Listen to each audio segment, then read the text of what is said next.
Welcome to a new feature from the Nabb Research Center, where we're bringing to you materials from our archives and artifacts collections. We're coming to you from the archival storage facility in the Guerreri Academic Commons on the campus of Salisbury University. I'm Ian Post, the University Archivist and Special Collections Librarian. The Nabb Center is currently featuring an exhibit on the first floor lobby of the Guerreri Academic Commons titled Traveling Through Special Collections, Vignettes of Voyages and Travel, which highlights the manuscripts in our special collections written or illustrated by travelers back to the 18th century.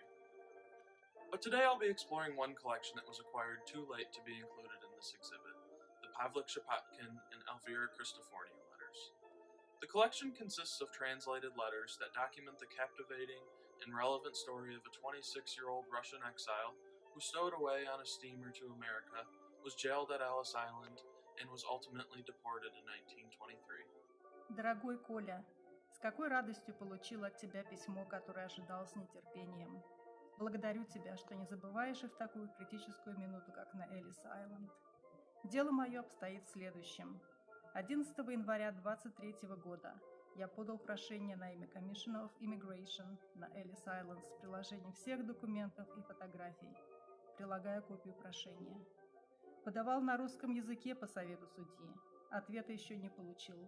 Не знаю, что будет. Как получу, сразу же напишу обо всем. В общем, буду писать каждый день. The story of Pavlick Tschepotkin, Nikolai Nikolevsky, and Elvira Christophornia, the three individuals whose letters from 1920 to 1923 make up this collection, began in the northern Russian city of Arkhangelsk, known as Archangel. Pavlick owned a sawmill before helping the French Legion defend the Russian border from German invasion in the First World War. After the October 1917 beginning of the Bolshevik Revolution in Russia, Pavlick and Nikolai chose to join the anti-communist forces known as the Northwestern Army. The White Russians, reinforced by American expeditionary forces from Michigan and Wisconsin, fought the communists in Petrograd, now St. Petersburg, and were eventually forced to retreat to Archangel. During this time, the city was overrun by the Bolsheviks, who shot and killed Pavlick's family. Labeled enemies of the communist government in Russia, Pavlick, Nikolai, and Elvira fled to Latvia in 1920. Once in Latvia, these three Russians had vastly different experiences. Elvira remained in exile in the semi-remote town of Matava, where she wrote about how lonesome she was, heartbroken and missing home and friends, but grateful for being able to live with her family. Nikolai left for England, where he boarded the SS New York on September 4th, 1920. He arrived in New York City on September 13th and reunited with his sister, Olga, who was a student at the YWCA National Training School. Nikolai moved to New Bedford, Massachusetts, where he eventually opened the Black Rose Art Studio and Antique Shop, later passing away in 1966. Pavlick had a complicated struggle throughout his life in exile. He first took a job as a warehouse foreman for a Danish shipping firm, meanwhile taking German and English lessons with the family who took him in, as well as stenography and typewriting classes after work. He got caught up in a shady deal where he impersonated an officer to extort money from a black market sailor in August 1921, which landed him in jail for 6 months. After serving his sentence, he left for Germany, then France, where he worked odd jobs and shoveled salt in the mines at the mouth of the Rhone River.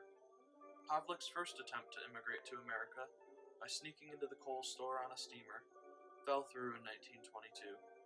Later that year, however, he stowed away on the SS King Alexander to Ellis Island. Upon arrival, he was put in jail and, unable to convince authorities to remain, was deported back to France. Throughout the 1920s, increasingly strict immigration laws were introduced in America in response to the rising rates of immigration from Europe and Asia. When Nikolai Nikolevsky entered the United States in 1920, the 1917 Immigration Act was in effect. This law restricted entry to individuals considered undesirables, as well as those from the Asiatic Barred Zone, and required immigrants to pass a literacy test and medical examinations. In 1921, Congress passed the Emergency Quota Law, which was the first to introduce numerical limits on immigrants. Finally, after Pavlick's failed attempt to enter the United States in 1923, the 1924 Johnson-Reed Act passed, and and according to the U.S. Office of the Historian, the most basic purpose of the 1924 Immigration Act was to preserve the ideal of U.S. homogeneity.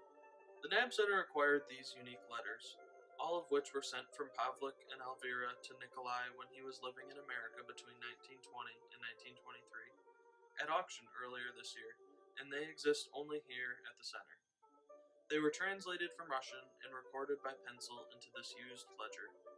Interestingly, the ledger lists several New Bedford businesses in its index, in addition to instructions for staining glass, a possible venture of Nikolai's art studio. While there are over 130 pages translated in English, most of the original Russian letters no longer exist. The story of these three Russian exiles is captivating, heartbreaking, and feels like a Dostoevsky novel.